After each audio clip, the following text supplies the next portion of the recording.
Homestead is a slightly over 30-year-old living learning experiment in mindfully living in a collegiate environment. Everyone has a different take on it. I think that's kind of the point. But first and foremost, it's a community, not necessarily of like-minded individuals at all. We just happen to get along together. The Homestead's an intentional community, and it's a living learning experiment where we're trying to live as ecologically sustainable as possible. They work on gardening, on producing their own food, on working together to figure out how to make a community work.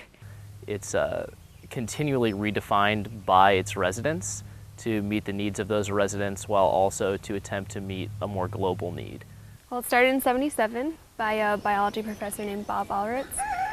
And initial intent, I think, of the Homestead was to be sustainable, but in a different way that we think of the term. Dr. Robert Allritz challenged his students to essentially come up with a better way to live.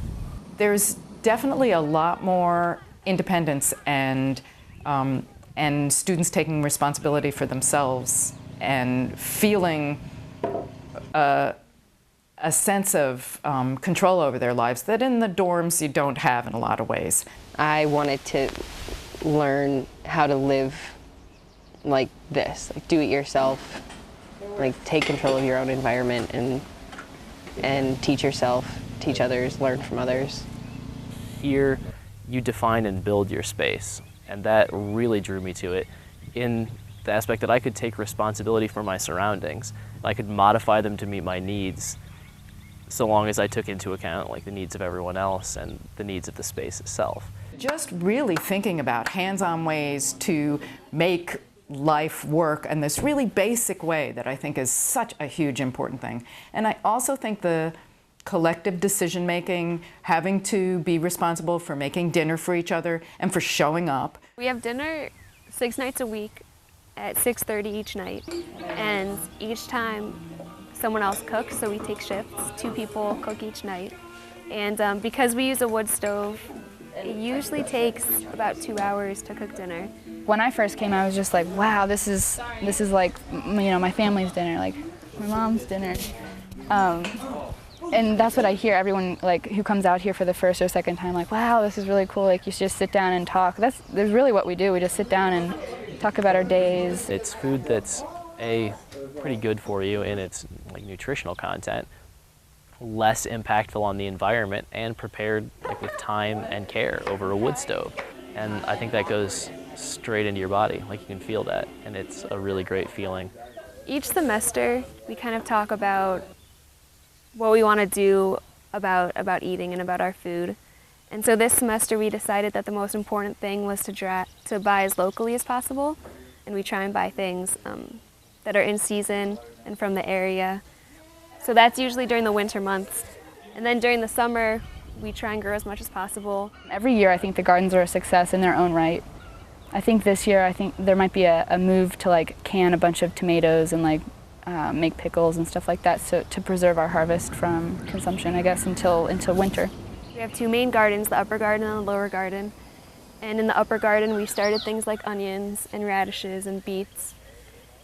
In mid-March or so, we started planting starters in the greenhouse. And then about 3 weeks ago, in early April, we started planting a couple things outside. These are leeks. I'm planting them directly by seed.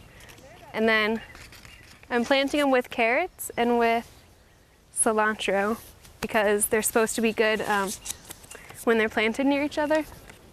They're really close to the cabin, so, well, to Bob, where we cook. So we try and grow just kind of a mixed assortment of things that we might want to, like greens, we'll just want to walk out and pick them and then serve them 10 minutes later. A couple of us who are really interested in it are going to be here all summer, so we're going to really make sure that the weeds don't take over and the animals don't steal all of our food. The students living at the Homestead are Denison students, are engaged in the classroom on a daily basis with the students living in the dormitory. It's definitely an exposure to ideas that, if this weren't here, wouldn't be there in that magnitude. Part of the mission statement, I guess, is to be an educational environment as well. So not only do we have our seminars out here where we invite professors and other students, but a lot of the environmental science classes come out for tours.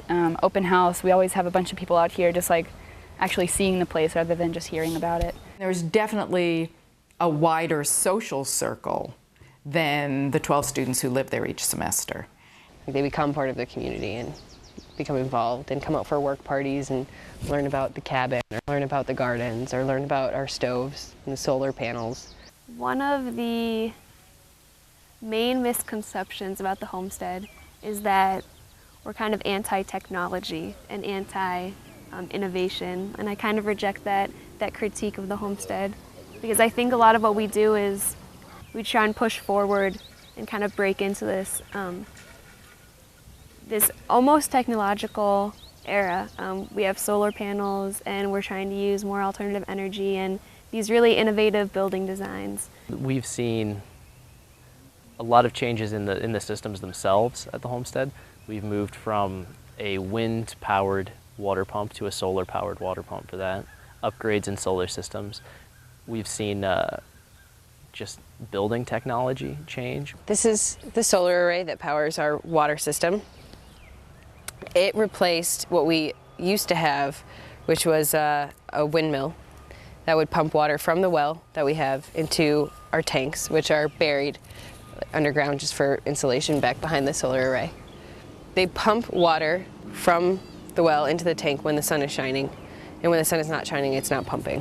What happens is we have a float switch inside of one of the tanks, and then the float switch goes up and up and up, and when it fills the tank, the float switch switches from being up and down to horizontal, so vertical to horizontal. When that happens, it switches off the solar panels, so we don't overflow the tanks. The water in the tank is gravity fed down this hill, down to a spigot that we have close to the cabins, and then from the spigot it breaks off and goes to Cabin Bob, which is our kitchen. And from Cabin Bob it breaks off and goes to a shower, an outdoor shower that we have back in the woods. This solar array is what collects the sunlight. The light energy is then stored as electrical energy in our batteries. These really are just like the collection devices. The main action that happens is the interplay, the discharge and charge between the batteries and all of our other fixtures that require electricity. What we have in the battery bunker are 8 6-volt batteries wired in parallel series to equal 12 volts. They're deep cycle lead acid batteries. Inside each battery is a lead plate that holds the charge, and we as the community have to make sure that these batteries stay hydrated, so we put in distilled water. From here, I guess the solar panels feed into the battery bunker through a cord. The battery bunker then feeds up into the kind of like the wire board of the like kill switch, I guess, that distributes the rest of the power to the cabins. And we're, I guess, in the process of not only finishing Cabin Phoenix, but also wiring it electrically.